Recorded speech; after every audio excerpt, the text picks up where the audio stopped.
Assalamualaikum warahmatullahi wabarakatuh. Kepada yang terhormat Ibu Ayu Febri Puspitasari MAB selaku dosen pengampu mata kuliah Ekonomi Publik, serta teman-teman Ekonomi Syariah kelas 4D yang berbahagia.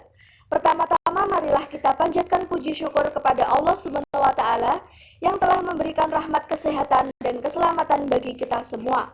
Dalam video kali ini kami dari kelompok 2 akan memberikan penjelasan mengenai kegagalan pasar dan campur tangan pemerintah. Berikut anggota dari kelompok 2. Yang pertama Rizka Amalia dengan NIM belakang 2152, yang kedua Syifa Ardani dengan NIM belakang 2162, yang ketiga Wela Nurfira Herlinda dengan NIM belakang 2169, yang keempat Adelia Permata Salsabila dengan NIM belakang 3175, yang kelima Afifah Aisyah Nur dengan NIM belakang 3176, yang terakhir Dinda Lulu Lutfia dengan NIM belakang 3182. Adapun sub pembahasan materi kali ini, yang pertama, adanya unsur ketidaksempurnaan pasar, yang kedua, barang publik, yang ketiga, eksternalitas, yang keempat, incomplete pasar, yang kelima, adanya kegagalan informasi, yang keenam, adanya kegagalan pemerintah, yang ketujuh, anggaran birokrat dan efisiensi, dan yang terakhir, birokrat dan efisiensi alokasi. Baik, langsung saja ke pembahasan yang pertama.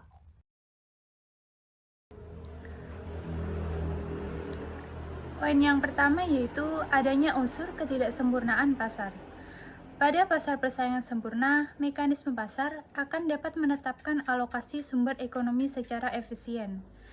Pada pasar persaingan sempurna, maka setiap produsen maupun konsumen merupakan satu unit yang sangat kecil, sehingga baik konsumen maupun produsen secara individual tidak akan dapat mempengaruhi harga dengan cara menambah atau mengurangi barang yang dijual atau barang yang dibeli. Bagi seorang individu, pembeli harga merupakan suatu datum atau suatu yang given dan tidak dapat dipengaruhi. Dan atas dasar harga tersebut, konsumen menyesuaikan pembeliannya. Begitu juga dengan produsen. Karena harga merupakan suatu datum, maka seorang individu produsen hanya menyesuaikan jumlah barang yang dihasilkan atas dasar harga yang berlaku. Berikutnya, monopoli alamiah.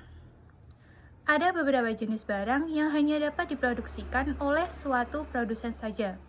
Betapapun pemerintah berusaha untuk menghapuskan monopoli pada produksi suatu industri, akan tetapi persaingan di antara produsen yang ada akan menyebabkan hanya satu produsen saja yang mampu bertahan. Jadi, secara alamiah, monopoli tersebut terjadi di masyarakat. Hal ini disebabkan oleh karena pasar akan barang tersebut terlalu kecil, atau investasi yang dibutuhkan yang sangat besar, sehingga skala ekonomi yang efisien baru terjadi pada tingkat produksi yang besar. Contohnya saja, barang tersebut adalah perusahaan kereta api, perusahaan telepon, perusahaan listrik, dan sebagainya. Keadaan ini disebut monopoli alamiah atau natural monopoly. Biaya rata-rata pada monopoli alamiah selalu menurun sebagaimana terlihat pada diagram 3.3 yang tersedia pada makalah. Penyelesaian lain adalah dengan penetapan harga oleh pemerintah sebesar OP3 per unit.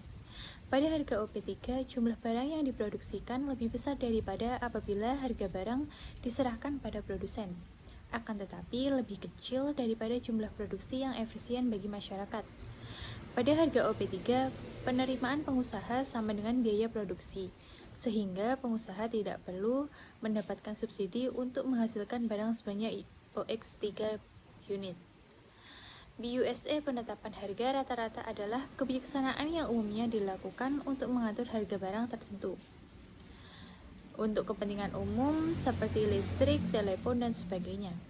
Kebijaksanaan harga untuk industri yang berada dalam monopoli alamiah akan dibahas lebih lanjut. Bentuk monopoli alamiah yang lebih ekstrim adalah bentuk usaha yang mempunyai biaya marginal sama dengan nol, bahwa kurva biaya marginal berhimpit dengan sumbu horizontal.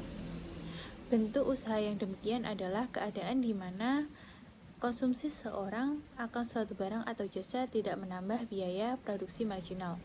Misalnya saja pemancar radio. Tambahan seorang konsumsi untuk mendengarkan siaran pemancar radio tidak menyebabkan perusahaan radio tersebut menambah biaya produksinya. Dalam hal ini, tingkat produksi yang menyebabkan efisiensi penggunaan faktor-faktor produksi oleh masyarakat adalah pada titik A dan harganya adalah 0.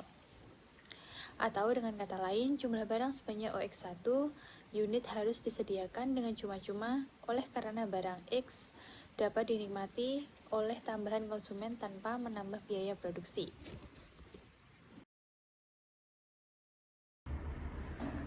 Poin berikutnya yaitu barang publik. Beberapa jenis barang sangat dibutuhkan oleh masyarakat. Akan tetapi tidak seorang pun yang bersedia menghasilkannya atau mungkin dihasilkan oleh pihak swasta. Akan tetapi dalam jumlah yang terbatas. Misalnya pertahanan, peradilan, dan sebagainya. Jenis barang tersebut dinamakan barang publik murni yang mempunyai dua karakteristik utama, yaitu yang pertama penggunaannya tidak bersaingan atau non-rivalry dan tidak dapat diterapkan prinsip pengecualian atau non-excludability.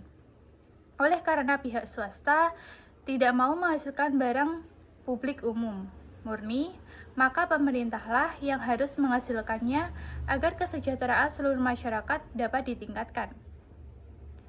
Pihak swasta menghasilkan mobil, akan tetapi kalau produksi mobil tersebut tidak diimbangi oleh pembangunan jalan oleh pemerintah, maka kesejahteraan masyarakat tidak mencapai optimum.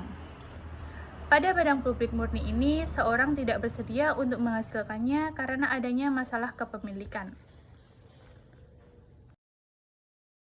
3. Eksternalitas.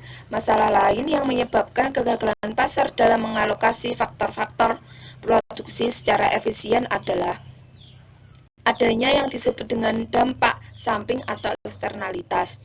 Eksternalitas timbul karena tindakan konsumsi atau produksi dari satu pihak mempunyai pengaruh terhadap pihak yang lain, dan tidak ada kompensasi yang dibayar oleh pihak yang menyebabkan atau kompensasi yang diterima oleh pihak yang terkena dampak tersebut. Jadi ada dua syarat yang terjadi eksternalitas, yaitu 1. Adanya pengaruh dari suatu tindakan, dan 2. Tidak adanya kompensasi yang dibayarkan atau diterima. Eksternalitas dapat timbul sebagai akibat tindakan konsumsi, dan eksternalitas ini dapat bersifat positif, menguntungkan, atau negatif, merugikan. Adanya eksternalitas dari suatu kegiatan menyebabkan sistem perekonomian yang menggunakan sistem pasar persaingan sempurna tidak dapat melakukan alokasi sumber ekonomis secara efisien karena harga tidak menjaminkan dengan tepat atau kelangkaan faktor produksi. 4. Inkomplit pasar. Suatu pasar dikatakan lengkap apabila pasar tersebut menghasilkan semua barang jasa yang biaya produksinya lebih kecil daripada harga yang dibayar oleh masyarakat. Ada beberapa jenis pasar yang tidak diusahakan oleh pemerintah swasta dalam jumlah yang cukup, walaupun biaya penyediaan jasa tersebut lebih kecil daripada apa yang mau dibayar masyarakat. Kondisi seperti ini disebut dengan pasar yang tidak lengkap. Misalnya saja pada asuransi untuk menghadapi suatu risiko tertentu.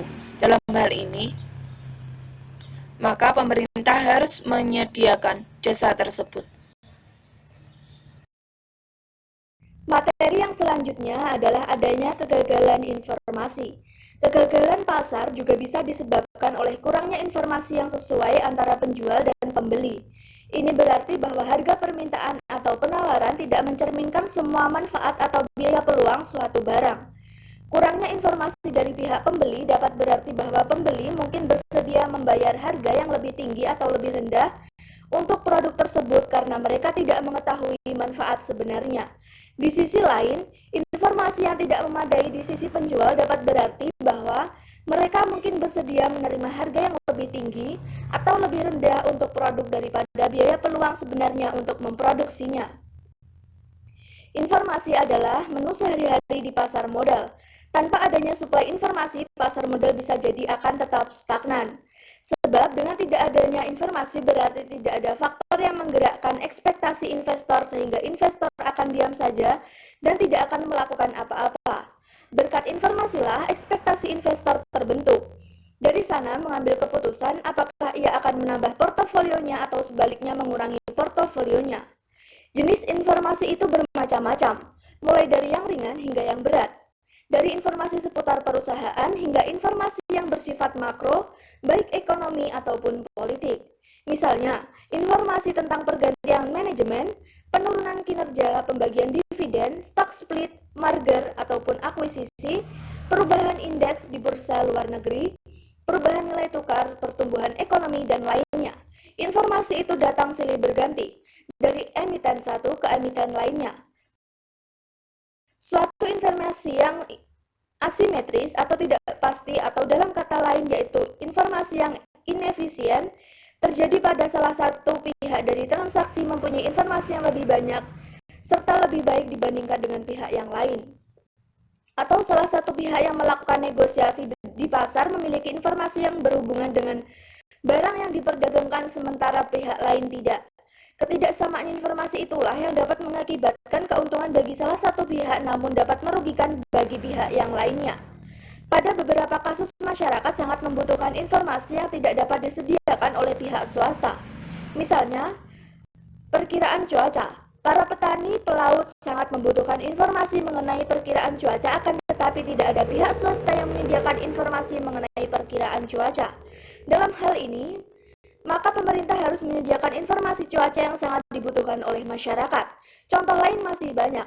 Informasi soal kenaikan harga BBM, tentang harga minyak dunia, tentang inflasi, tentang suku bunga, dan sebagainya membangunkan ekspektasi beragam di setiap benak investor.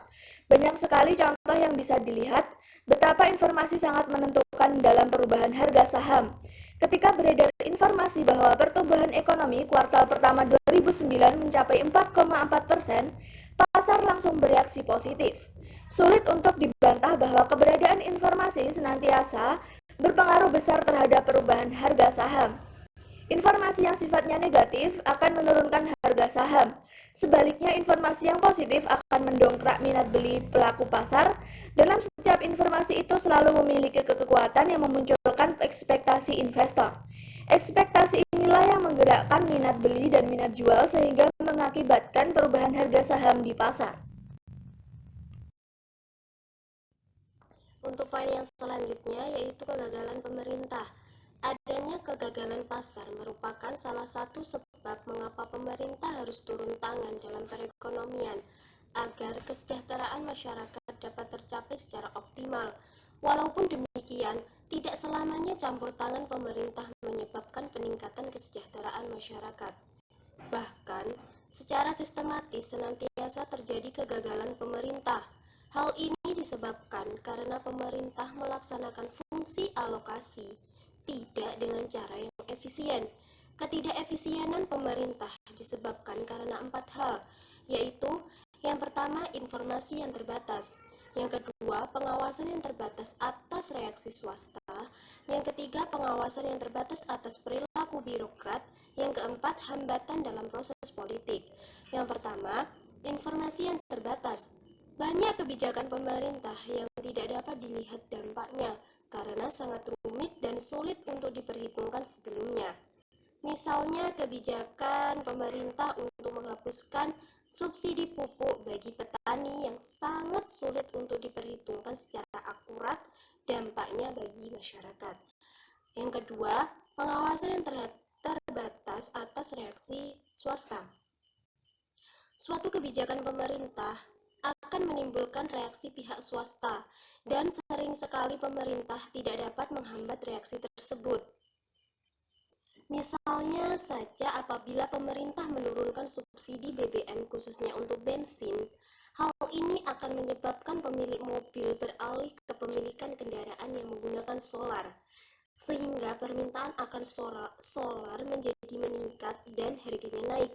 Dalam hal ini, Karena pertimbangan untuk memiliki mobil sepenuhnya berada pada swasta atau masyarakat, maka pemerintah tidak dapat melarang seseorang untuk menjual mobil yang menggunakan bensin ke mobil yang menggunakan solar.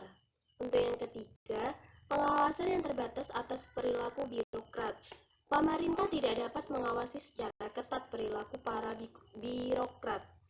Sedangkan pelaksanaan kebijakan pemerintah umumnya delegasikan pada berbagai tindakan birokrat yang mempunyai persepsi dan kepentingan yang berbeda-beda, sehingga kebijakan pemerintah mungkin menimbulkan hasil yang berbeda dengan apa yang diinginkan. Misalnya, kebijakan deregulasi pemerintah yang bermaksud untuk mengurangi perizinan pada pelaksanaan di daerah terkadang berbeda dengan apa yang digariskan oleh pemerintah pusat. Dan yang terakhir, hambatan dalam proses politik. Dalam suatu negara demokratis, terdapat pemisahan wewenang antara kekuasaan eksekutif dan kekuasaan legislatif. Sering terjadi kebijakan yang akan dilaksanakan oleh eksekutif terhambat oleh proses pengambilan keputusan karena harus disetujui terlebih dahulu oleh pihak legislatif. Pemerintah harus merespon semua kegagalan pasar yang mungkin terjadi dengan memberlakukan undang-undang khusus, misalnya melarang merokok di restoran. Kemudian, penyediaan langsung jasa dan barang untuk publik. Pemerintah mengendalikan persediaan barang yang memiliki eksternalitas tinggi. Pembahasan selanjutnya tentang anggaran, birokrat, dan efisiensi. Anggaran merupakan rencana tertulis mengenai kegiatan suatu organisasi yang dinyatakan secara kuantitatif untuk jangka waktu tertentu dan dinyatakan dalam satuan uang, tetapi dapat juga dinyatakan dalam satuan barang atau jasa. Pemodelan penentuan anggaran sebagai proses sepenuhnya independen dari apa yang baik bagi perekonomian, memberikan perspektif alternatif yang penting tentang bagaimana sektor publik sebenarnya dapat berfungsi, bagaimana keputusan sektor publik mempengaruhi alokasi sumber daya serta proses penganggaran pemerintah untuk melihat bagaimana anggaran dikembangkan dan apa kriteria yang digunakan untuk menimbang apakah ada item tertentu yang harus dimasukkan dalam anggaran. Suatu sistem ekonomi tergantung pada kerangka institusional, dan dalam hal pembahasan mengenai sektor publik, yang penting adalah birokrasi. Apa itu birokrasi? Birokrasi dapat didefinisikan sebagai berbagai departemen yang menangani penyediaan jasa yang dihasilkan oleh pemerintah. Setiap biro merupakan organisasi yang bukan bertujuan untuk mencari keuntungan, yang dibiayai dengan memberikan gaji dan bukan dari penjualan output yang dihasilkannya. Setiap biro dalam melaksanakan tugas dapat saling bekerja sama atau bersaingan dalam menggunakan sumber ekonomi yang langka.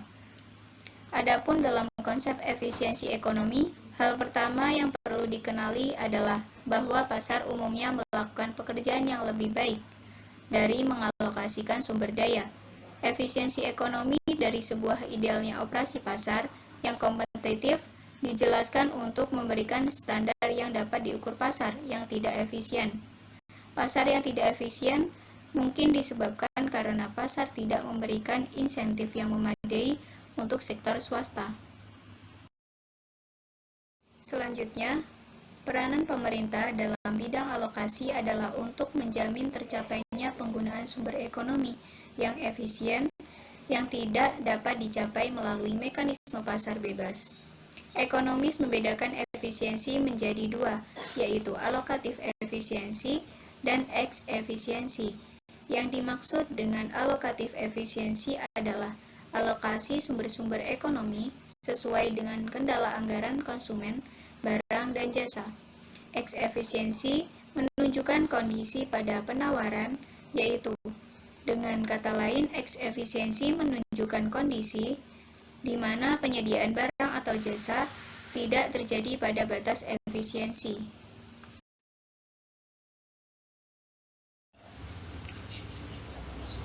Selanjutnya, birokrat dan efisiensi alokasi.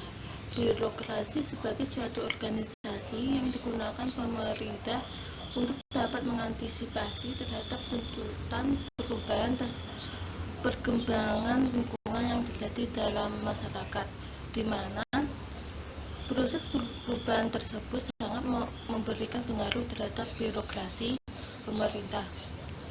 Dalam proses kehidupan bangsa dan bernegara yang telah dilaksanakan sebagaimana tercermin di dalam pembangunan selama ini dan dianggap sebagai suatu nilai yang benar oleh pemerintah, tetapi di dalam perjalanannya kerap terjadi berbagai penyimpangan di dalam implementasi kebijakan atau program birokrasi. Sebagai suatu bentuk organisasi dengan ciri-ciri yang khusus ini, oleh Weber didirikan sebagai berikut. 1. Adanya pengaturan fungsi-fungsi resmi yang saling terikat oleh aturan yang menjadikan fungsi-fungsi resmi itu suatu kesatuan yang utuh. 2. Adanya pembagian kerja yang jelas di dalam organisasi. 3. Adanya pengorganisasian yang mengikuti prinsip hierarki. 4. Adanya sistem penerimaan dan penempatan karyawan atau anggota organisasi yang didasarkan kemampuan teknis tanpa memperhatikan sama sekali koneksi hubungan keluarga maupun favoritisme. 5. Adanya pemisahan antara pemilihan alat produksi maupun administrasi dari kepemimpinan organisasi. 6. Adanya objektivitas dalam melaksanakan tugas yang berkaitan dengan suatu jabatan dalam organisasi. 7. Kegiatan administratif, keputusan-keputusan dan peraturan-peraturan dalam organisasi selalu dituangkan dalam bentuk tertulis.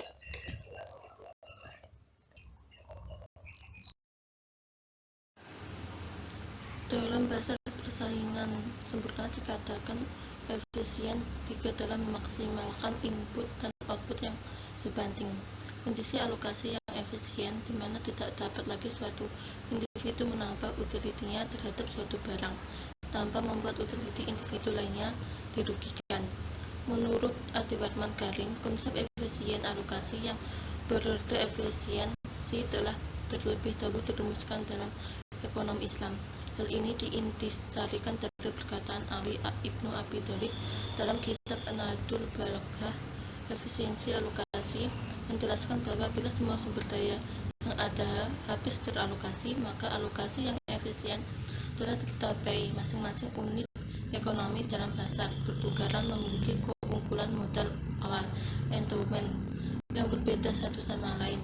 Misalnya, endowment individu 1 lebih banyak pada barang 1, sedangkan individu 2 memiliki lebih banyak barang 2. Kondisi tersebut akan membantu masing-masing individu untuk membuat dirinya better off dengan melakukan perdagangan barang 1 dan 2. Pertukaran tersebut akan berakhir pada kondisi alokasi yang efisien, di mana tidak dapat lagi suatu individu menambah utilitinya terhadap suatu barang tanpa membuat utility individu lainnya dirugikan.